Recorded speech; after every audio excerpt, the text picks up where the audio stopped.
Hello, spoopy fellows out there. It is us, Greg and Corey, with some more with more Dumpstat gamers, and we're gonna be vampires at a masquerade now. We figured we would do something for the spoopiest month of the year. So we're doing Vampire the Masquerade Coteries of New York. It's a visual novel. I am not intimately... I know a little bit about Vampire the Masquerade lore. I believe, Greg, you know none? Yeah, I know that vampires are here. This lady's eating an apple, and they're probably in New York. That's what I know about this series. All right, cool. So anyone who is intimately familiar with the Vampire the Masquerade, RPG, lore, etc., I apologize in advance for the offense that we will be causing you by our ignorance. It's fine. Oh, Bruja, the right. rabble. Oh, these are clans. Yeah, so we have to choose our clan. We have one of three options for our character. Okay. This is as far as I got into the game when I was tech testing. The rabble rebel against power and rage against authority. Authority, of course, words are good. A seemingly insignificant man with significant ideas will join the ranks. The Ventru, aristocratic blue bloods, embody wealth, sovereignty, and control. And the Toreador, the divas seek thrills of art, romance, and cruelty amid stagnant undeath. You know what? Yeah, I'm feeling that. I was going to ask who we feeling. We have the artist, the businesswoman, and the rebel. I'm feeling the artist, but like you know, whatever. I'm between the artist and the businesswoman, but All right. both of us feel artists, so I'm fine with going with that. All right, let's do it. We're it's the bard in us. It's the Yes. without the high charisma stat. Do we want to name? What do we feel? I was not prepared for this inevitability. Okay, we could Lamar? just go with Lamar. Let's go with Lamar. Okay. Due to lack of originality, we shall be Lamar. We gotta at some point come up with a nice silly name that we can go to when we need to. Yes. Okay. New York taught me to believe in fate. Had you asked me about fate back when I was a human, I would have told you it's just a superstitious bullshit. That we were all designers of our own destinies. That belief shattered when the richest woman in the United States, the actual richest one, not a face you could have seen in the papers, of course, sank her teeth deep into my neck. Is there an options, or can we pull up options? Let me. I don't want to accidentally skip anything. Okay, this is our log. Gotta familiarize ourselves with the things. This is a dictionary. Okay. Cool. There we go. Settings. Oh, whoops. Oops. And if we could just typing speed, just lower that just a wee bit, because it goes through really quickly. Maybe you should just read faster. I'm trying to be dramatic. It happened in the very same place you're standing in right now. By the way, my basement? Fate, you decide. Ellipses. Dramatic pause. Please. There's absolutely no need to be hostile. Just listen a little longer. See, my mistake was that I flew too close to the sun. It makes sense that my punishment was to never see its glow again. I was incandescent myself. I was hot shit. I had it all: money, looks, confidence, connections, men, women, a career, and a spark in my eye, the one you need to be born with. And that's when someone far more powerful than me saw my radiance and thought, that won't do. She robbed me of the light erupting from within and gave me a subtle, enduring gleam in its place. She decided that would fit me much better. She was a 9th generation kindred, just like you, an apex predator. She probably enjoyed teaching me the peak of human excellence, my real place in the food chain.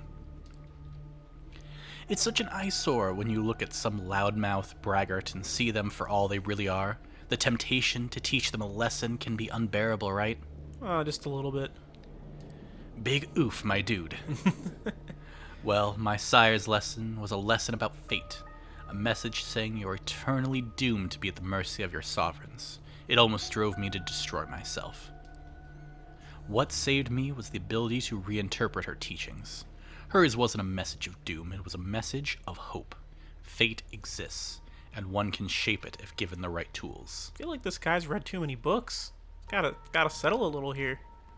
My sire didn't believe my tools were fitting for the job. She considered them toys, and me, just her amusing subject.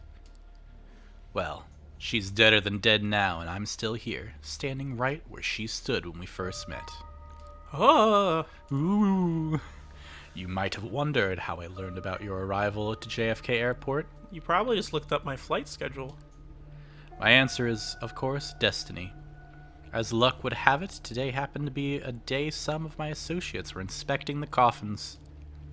Driving you here straight from the plane and having you wake up in such an unfamiliar place was a little desperate, and I do apologize for it.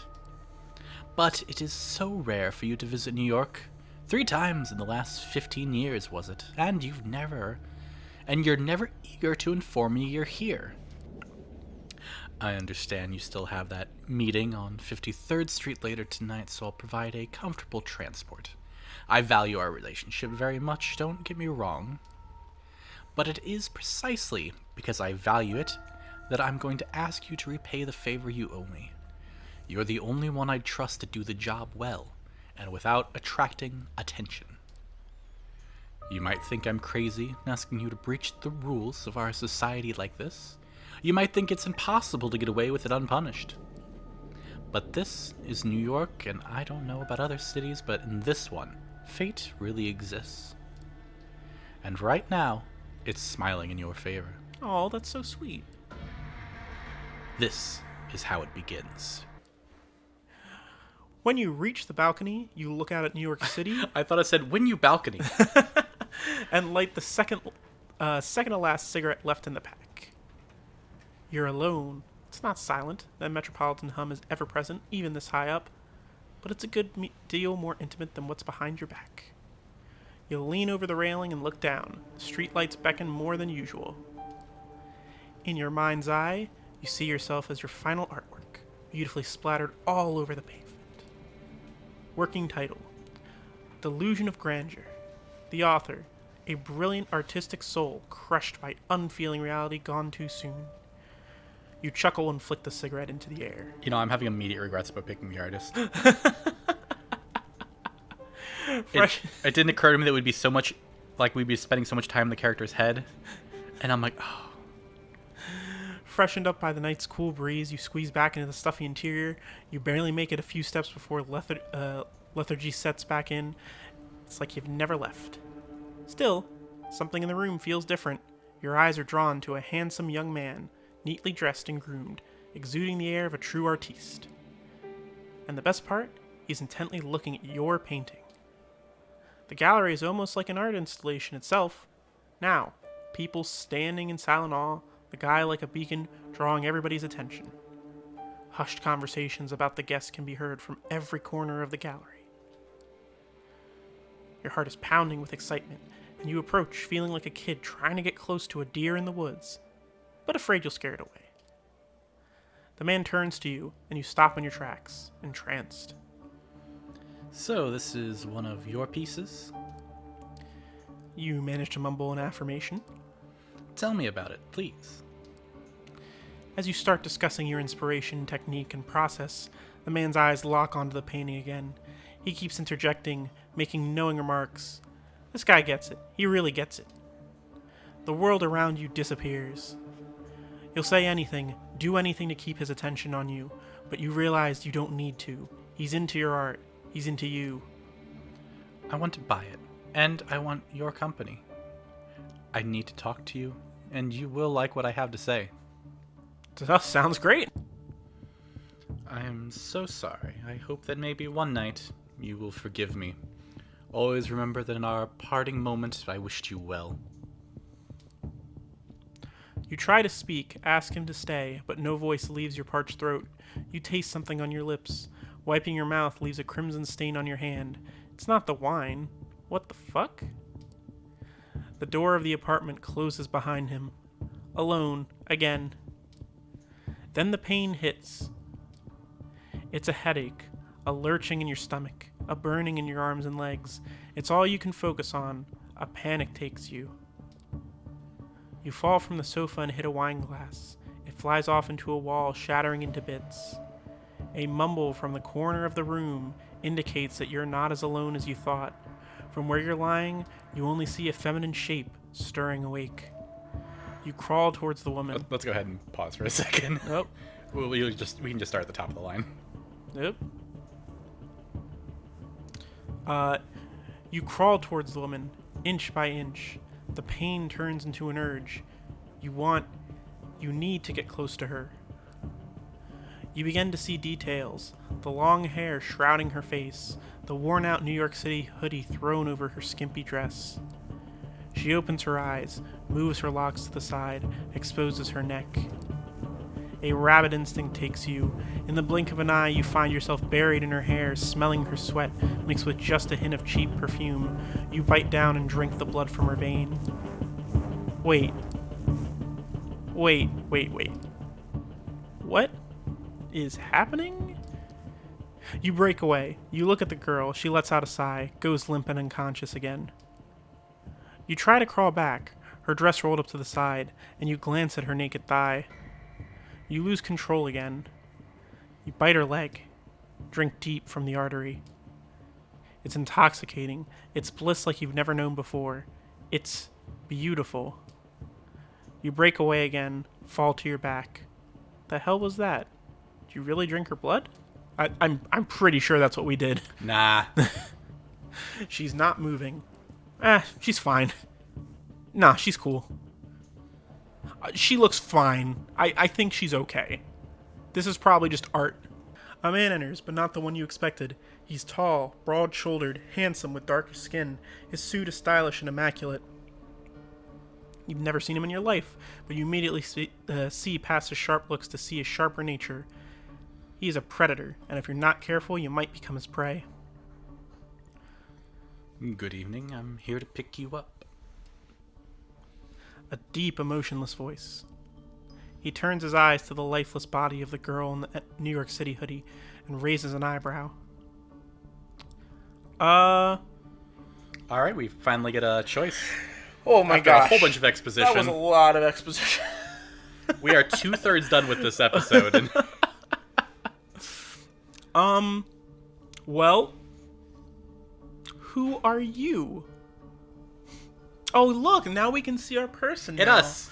Oh, and we actually have a voice now that's not just in our head. Great, I'm glad. Who are you?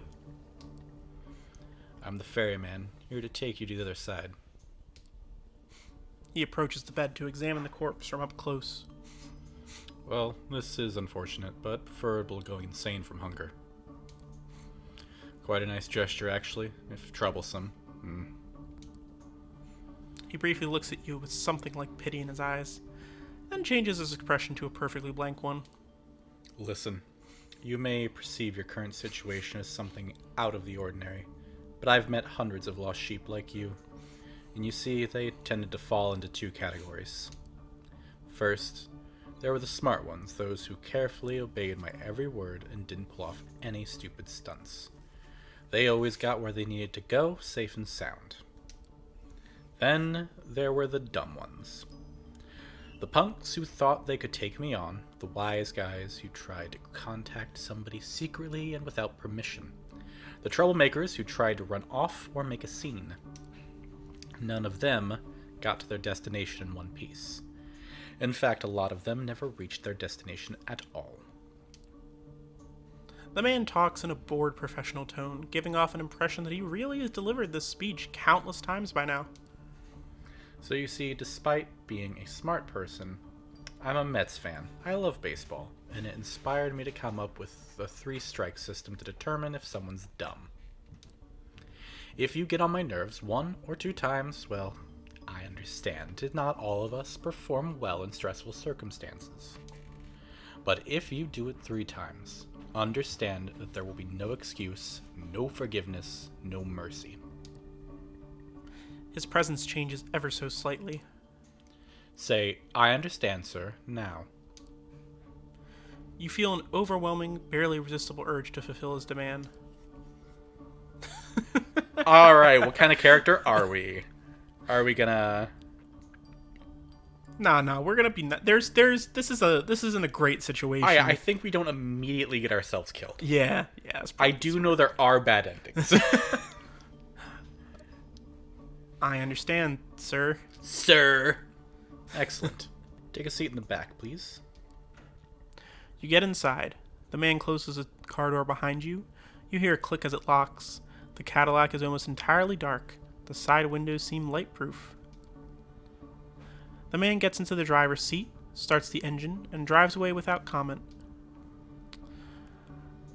Where are we going? Where are you taking me? A safe place. Forgive me, I'm not in a talkative mood. This won't be a long drive. Patience. Dead silence fills the car.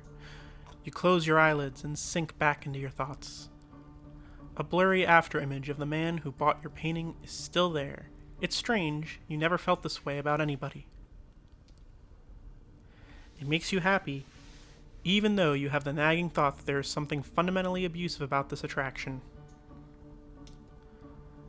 But then the girl's hair, spilled over the purple hoodie, and her blood, spilled over the cold floor, come into sharp focus.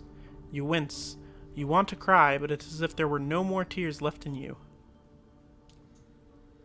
After what feels like an eternity, the car comes to a stop.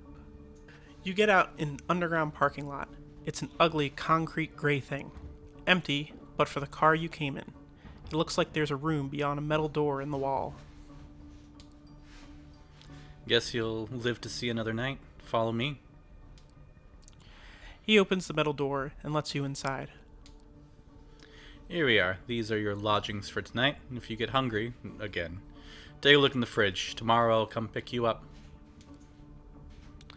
The cramped room has no windows, just a simple bed, a single light bulb hanging from the ceiling, a small humming fridge, and a rattling AC fan on the wall. It has all the coziness of a solitary prison cell. You notice claw marks on the inner side of the entrance door.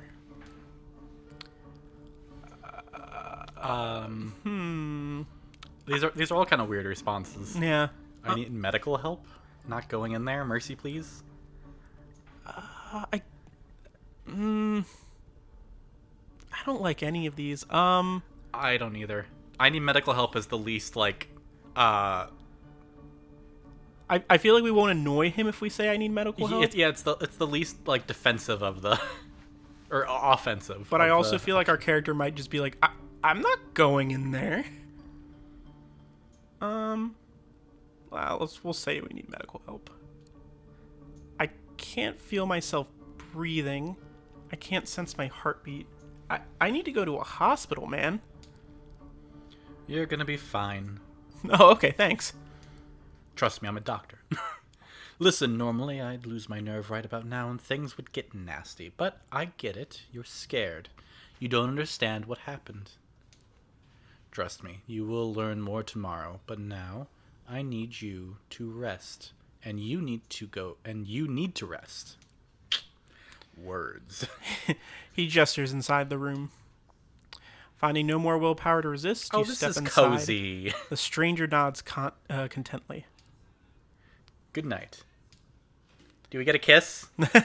Read us a bedtime story before you go. Please, come back. He locks the door behind you. It looks very secure and sturdy. You open the fridge.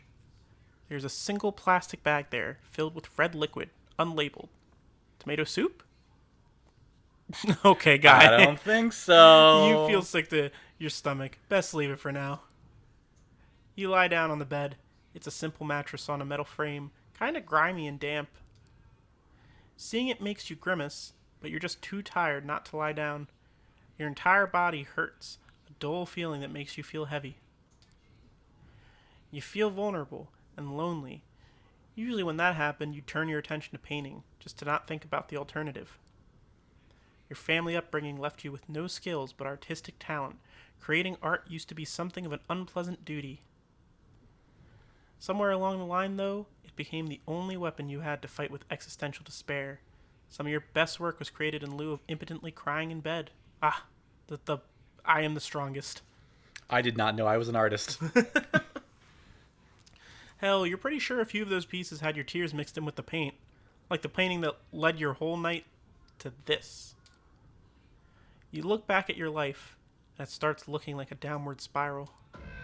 You were so tired, your entire body tenses up, and before you know it, you drift away into oblivion. And that's how our story ended. And you're dead. Turns out you should have ran away.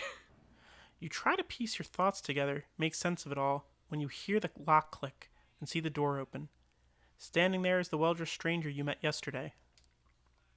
Immaculate suit again, that predatory look, like a hawk on a hunt, but somehow more relaxed tonight. So like a tamed hawk, maybe. Maybe you like give him a little collar and just kind of like scratch under his chin. Yeah. You know? Good evening. Sleep well. He notices the discarded, emptied bag. I see you had a bit of a snack. Yeah, you got any more? I did. Got any more? No, and don't expect sustenance to be this easy to find next time. Come on, we've got places to be.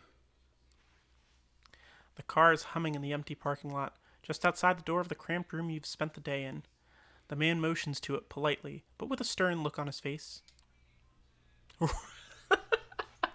Hijack the car! I love how many times the game has been like, hey, you want to just go nuts and just take this off the rails? I feel like we're on the rails for now, but I'm very curious what this path is if we, like, just went wild. I'm just going to get in the car for now. All right, lead the way. After you. You take the back seat again. The door is locked. The stranger takes the wheel and starts the car. The art hole. An avant-garde gallery used to hold that collection of bag You viscera art hole. And got him. You can't quite remember the guy's name. He's Brazilian, you think. Fabio something or other? Wow, that is such a stereotype. Yeah. Cannot believe. After me, no sudden movements, please. You've never been inside. Not quite your style. But the place has quite the cult following. You keep racking your brain for more facts, hoping they'll help you with whatever you got into. Two large men in suits flank the door to the gallery on both sides, and they give you your companion a nod as you approach. Prompted by the stranger who guides you, you walk inside. The gallery is full, which is unusual at this hour to say the least. About 24 faces fill the showroom, and a number of waiters navigate the gathering, serving drinks. All of them are beneath the guests' attention. The visitors are well dressed for the most part, but it's unclear what they have gathered here for. Nobody seems to be particularly interested in the art pieces on the walls, and the atmosphere is polite, unnaturally so. Many guests turn to look at you and the stranger who brought you here. Their glances are varied. You see open contempt on a few faces and animated interest on others. Most of the eyes in the room calmly observe you, as if wishing to appraise your worth. Good evening, I would say, would you like to Javier. go ahead and to handle? you, child. Yeah, the noble cold voice takes you out of your head and back to the situation at hand. The gallery, a crowd of strangers, you being brought here against your will. For what purpose? The room awaits your response. Yeah. Good evening. we'll Yeah, be let's polite. let's not piss off the room full of likely vampires. Good evening, Miss. That's you. Oh, come on, Greg, read the line. You are addressing the Prince of New York City, Helena Panhard, child of Mikhail. Michaela. Mikahai. Thank you, my sheriff, but I am capable of introducing myself. She is somewhat plain-looking and doesn't seem to possess a great deal of charm, but still the entire room is intently focused on her voice. She's influence over these people, that much is clear. You may address me as Prince, child. I realize your introduction into unlife was abrupt, and I understand your sire left shortly after. The rules of our society dictate I punish you both for this transgression. A murmur, of agreement maybe, can be heard from the gathered audience. But I am willing to listen to what our loyal sheriff has to say about the circumstances of your embrace first. I say we remain silent. Yeah, we'll play cool. We'll play cool. You decide it's best to stay silent and listen to the whole situation unfold. Feels like you're out of your depth here. Shall we begin? You are about to be judged by the Court of New York City. Kadir, please tell us how you found this fledgling and what happened on your way here. Court? Prince? Is this some kind of secret society make-believe? These some LARPers? I'm not about this. What is someone make up make believes? What is this? Catacombs and Coteries of New York? A trusted informant who has chosen to remain anonymous at this time tipped me off about a suspicious kindred appearing in one of our domains. Upon investigating, I found them gone, but this fledgling remained in their place. You know it's a fantasy world because very common words are capitalized. Yes. Interestingly, I lost it. Go back up. No. Okay. Interestingly, his sire made use of an older haven of one of the clan of the Rose for the embrace. They were even thoughtful enough to leave a local woman for the fledgling to slake his thirst on. Despite some reservations, he offered little resistance last night and cooperated on our way to the safe house. I was pleased to not have to force his compliance. Yeah, I did it. I did good. We had a quick chat, but wishing to appear here post-haste, I urged him to join me, which he did without struggle. A pleasant departure from my usual routine, I must say. His thirst partially slacked with the bagged blood we kept in the safe house. We had a pleasant enough drive here. The story ends with us arriving at Elysium tonight. Yeah, Elysium. The club. All eyes are on you again. You take a special interest in one of the faces. It's a beautiful woman with curly, almost blood-red hair and a dress to match. You see her whispering to some bespectacled man with an absent-minded look on his face. Who is she, you wonder? Thank you, Kadir. I take note of this fledgling's behavior and will take it into consideration later. The traditions are clear. Thou shalt only sire another with the permission of thine elder. If thou createst another without thine elder's leave, both thou and thy progeny shall be slain. I am ready to fulfill my duty. Stay your hand for just a moment longer, Kadir. I wish to consult my counsel on this, make sure everyone is in agreement. Of course. He seems strangely relieved. The prince leaves the main showroom, and a handful of people follow her out. You're about to ask this Kadir what all that talk of traditions and councils was when the red-haired woman approaches the two of you. Sophie? Sheriff, I was wondering if I could have a word with the fledgling. What for? She lowers her voice in response. Come now, Kadir. We all know what the verdict is going to be. Let me speak to them. You might not have to stain your hands tonight after all. Her words grab his attention. His face is hard to read. It's like several emotions are struggling for domination. Anger, sadness, hope, gratitude, resolve. I'll go get my sword. He steps out of the room the way you came, and you are left in the showroom with the woman in the red dress. She takes you aside, and the eyes of the remaining guests follow you. Well then, fledgling, you are in quite the pickle. What was that about a sword? Yeah, I didn't ask that. Wait, did I hear that right? What do you say about a sword?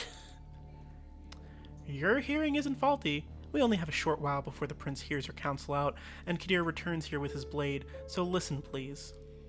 Last night, you became a vampire. What? What? Oh, In yes. New York? I am aware. A masquerade? I am well aware of how ridiculous that sounds. It's the reason why we have these nicer words for it. Kindred, being embraced, having a sire. The fact remains. The beings called vampires, you're looking at them. They're us. You glance around. Some of the guests are still occasionally looking at you, commenting on you in hushed tones. Many of the patrons are pale, really pale. Most with glasses of wine.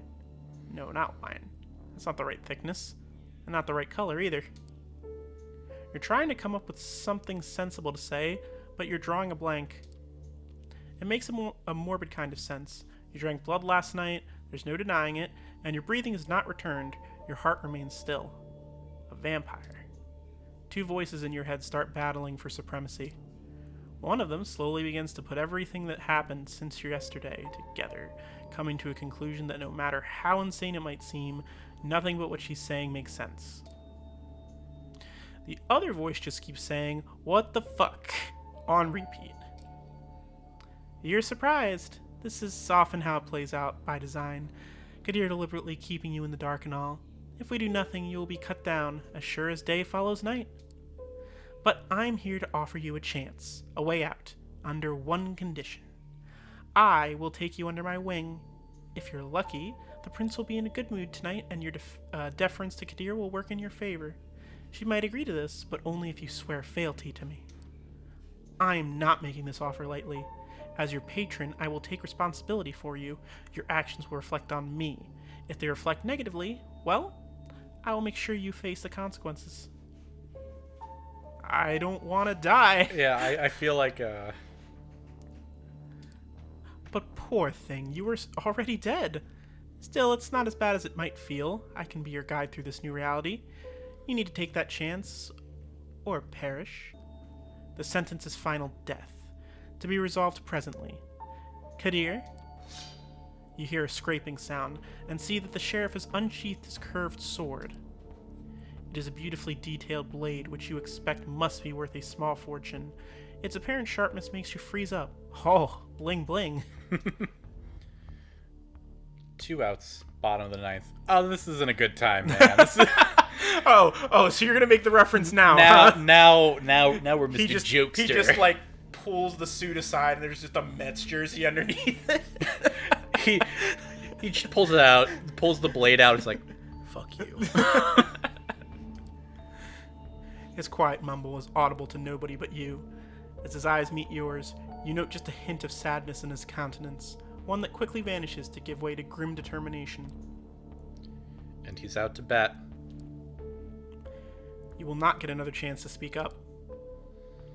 Escape the gallery! No. Remain silent. I wonder if the game just ends. It probably does. You make your choice. I don't want to die. Spare me, please. Prince, if I may ask you to stay the sheriff's hand for a while longer? Kadir looks at the prince, awaiting her response. The sword is still hanging above you, threatening to fall at a moment's notice. Is there something you'd like to say, Miss Langley? Yes, if I may. At first, the prince looks somewhat annoyed at the distraction, but she stays quiet for a while, measuring the mood in the room. The bored elites suddenly look at you with aroused interest, some of them dismayed at not seeing the bloodshed, but all intrigued by the unexpected twist. The prince nods. Well, let's hear it. Sophie takes a few steps forward. All eyes are on her now, but Kadir's heavy hand on your shoulder makes it clear you won't take advantage of the distraction. My prince, while the traditions are clear, I believe that the proper context should be observed in addition to the letter of our laws. This fledgling is a burden, but with proper guidance they could become an asset to our domain. Am I to understand you are volunteering to take this sireless child under your protection? Yes, I happen to think they might hold a potential that would be unfortunate to waste. I do expect their full cooperation, of course. Exit the gallery. We punch him and we run out. Whispers can be heard again. An incredulous voice or two. A hushed, just behead the fucker. Some suppressed exclamations of surprise. Silence. I ask all of you to make a note of this moment. I might be persuaded to bend one tradition in this child's favor, but another will have to be enforced even more firmly in its stead. Until thy progeny shall be released, thou shalt command them in all things. Their sins are thine to endure. Are you certain that's a responsibility you wish to shoulder, Miss Langley? I am willing to guide this fledgling and add a valuable ally to our sect in a time of need, yes. But I would like to receive the right of destruction over them, if it pleases you. I guess we remain silent. We should probably chill. Let's not make it worse for us. It's clear tensions are high. It feels surreal to listen to strangers discussing your death, or second death apparently, and keeping silent. You decide it's for the best to let Sophie handle this alone and not interject. You have no idea how to handle this eyes wide shut crowd. The prince looks at you as if weighing your worth. She takes another good measure of the room before she speaks again. I shall grant what you ask. Let it be known, Sophie Langley of the Clan of the Rose will become this fledgling's patron. They shall be considered like sire and child. Ms. Langley will take full responsibility for them, and I grant her the right of destruction if she sees fit to use it. What is your name, child? Is my artist moniker enough? I always sign my artwork Big Peen. We'll just say my name. Lamar, Prince. She nods. Welcome to the Camarilla. Dictionary Lamar. updated. Now, sneezing proved to be even more eventful than I anticipated, but with the fledgling's fate decided, I believe our meeting here can conclude.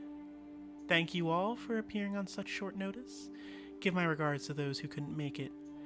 Kadir, a moment of your time before I let you return to your duties. Of course, Prince. He shoots you a side glance that doesn't leave much space for interpretation. You'll be watched.